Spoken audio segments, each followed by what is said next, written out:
Welcome to Honeybee, real stories of love, lies, and betrayal, where every truth stings. Let's begin. My name is Ryan.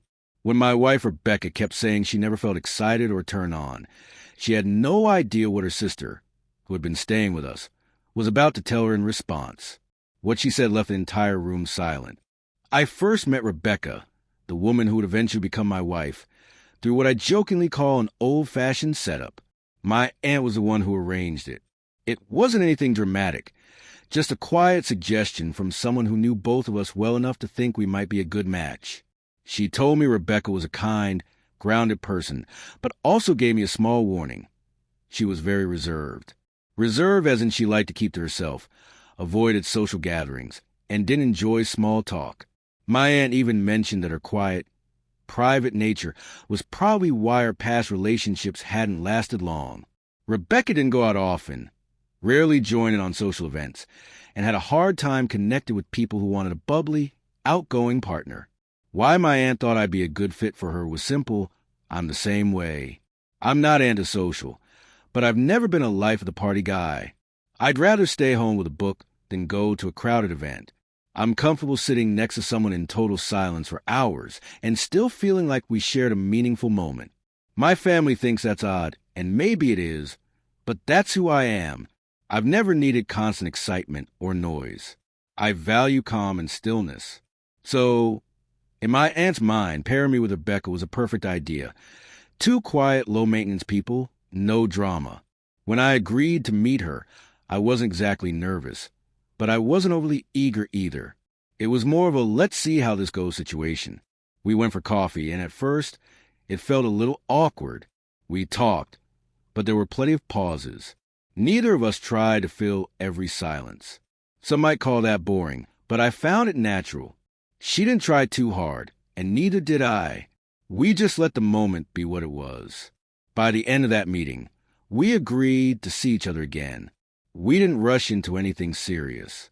We kept things simple, stayed in touch, shared small pieces of our lives. Over the next 6 months, we slowly got to know each other. I found out she loved classical music, hated reality TV, liked her routines, and loved the sound of rain. She learned I enjoyed long, aimless walks and spent too much time organizing my bookshelf. Gradually, we fit together more naturally. Eventually, I asked her to be my girlfriend. I remember how hesitant she looked, as if she wasn't sure she'd be enough for me. She asked, "What if you get bored with me?" I laughed and told her no. I liked her because she was exactly herself. That was all I wanted. We dated quietly for a while. No drama, no huge arguments, just simple affection and respect. Our family and friends supported us, rooting for this calm, steady kind of love. When the timing felt right, we got married. We thought that knowing each other so deeply before marriage would make everything smooth and easy, but we were wrong. Some challenges we never saw coming. I truly believed things would change once we were married, especially when it came to intimacy.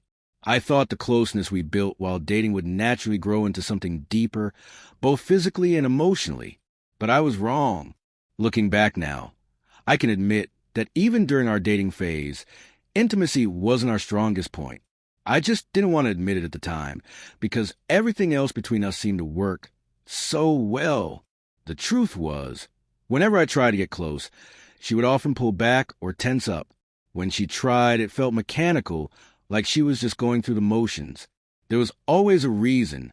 She was tired, had a headache, had a long day, or just wasn't in the mood. I assumed it was early relationship awkwardness and gave it time. But even after we got married, nothing changed. I thought marriage would bring more freedom and comfort between us, but it didn't. The excuses kept coming.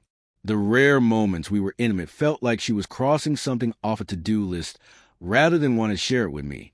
And when we started talking about wanting children, I couldn't see how that dream would ever become reality when she barely wanted to touch me. I didn't want to pressure her, so I tried to fix it on my own. I read articles, watched relationship advice videos, planned romantic dinners, booked little getaways. Sometimes she appreciated it, even smiled, but it rarely brought us closer. Her idea of bonding was sitting together watching a show in silence. Mine was reaching for her, hoping she'd respond, but she rarely did. And the more I tried, the more I began to wonder if maybe something was wrong with me. Then came the turning point, when Rebecca's sister moved in. This was during our second year of marriage. Rebecca told me her sister's marriage had completely fallen apart and she needed a place to stay. I already knew what kind of man her sister had been married to. Controlling, aggressive, constantly picking fights. Everyone saw the red flags, but she kept insisting she was fine. Eventually, the situation turned physical, and she finally left him. After the divorce, she got an apartment through the settlement, but the mortgage became too much. She fell behind on payments, lost the apartment, and had nowhere else to go. Rebecca asked gently if her sister could stay with us until she figured things out. I thought about it for a moment because it would change the rhythm of our home, but when I saw the concern in Rebecca's face, I said yes. 2 days later, her sister arrived with 2 suitcases, wearing loose jeans, flip-flops, and a hoodie that nearly swallowed her. We gave her the guest room. She hugged Rebecca tightly and gave me a quiet thank you. I had no idea that her arrival would set off a chain of events that would completely shift the energy in our home. Her sister was the total opposite of Rebecca, not just in personality, but in how she moved through the world. Where Rebecca was quiet and composed, her sister was lively and outspoken. She had a bold sense of humor that at first caught me off guard, but soon I realized it was her way of lightening the mood. She never held back her thoughts and often broke tense moments with a joke, even at her own expense. Most days she'd wander around in oversized t-shirts, barefoot, not trying to impress anyone. Somehow, it never felt inappropriate. It was just who she was. I didn't expect a bond with her, but we ended up talking more than I imagined.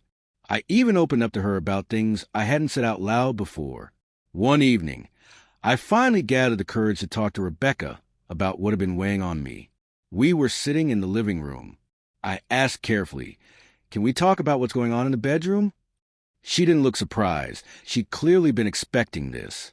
She lowered her eyes and said quietly, "Ryan, I don't know what's wrong. I've tried, but I just don't feel anything anymore when you touch me. I'm not turned on, not by you, maybe not by anyone." I was speechless. Before I could even respond, we heard footsteps. Her sister appeared in the doorway, looked at us both, and said, "Then let me." I froze. At first, I thought she was joking like she always did, but her face said she was serious. I turned to Rebecca, waiting for her reaction. She didn't say a word. Suddenly, all her sister's flirty comments, playful arm nudges, and 2 closed moments in the kitchen started to make sense. Rebecca stayed silent for a long moment before standing up and saying, "Let's go to the bedroom." I followed her. The air felt heavy between us. Once we were behind closed doors, she turned to me and asked with complete seriousness, "Are you involved with my sister?" I told her no, nothing had happened, but I could see the doubt in her eyes. She didn't push the issue, just stared at me for a moment, then quietly walked away. The next morning, she stayed in bed instead of getting ready for work. She said she wasn't feeling well. I didn't question her. When I came home that night, I noticed the house felt different. The guest room was empty. Her sister's things were gone. Rebecca never explained it directly, but it was clear. She had asked her sister to leave. After that day, something in Rebecca shifted. She started sitting closer to me on the couch, resting her head on my shoulder, asking me questions she hadn't asked in months. She told me what made her feel wanted, what put her in the mood, what shut her down. For the first time in our marriage, she was the one closing the gap between us. It amazed me that one raw, uncomfortable conversation could bring us here, but it did. Maybe her sister's blunt comment shocked something awake in her. Whatever it was, it made her see our relationship differently. Things aren't magically perfect now, but they're solid. We laugh more, touch more, talk about the hard things instead of pretending they'll fix themselves. And at night, when we lie in bed, I no longer wonder if she wants me close. She shows me, and she tells me. I'm grateful for the winding, strange path that got us here. Without it, we wouldn't be where we are today. Sometimes connection isn't gone. It's just waiting for the right moment to be rebuilt, piece by piece.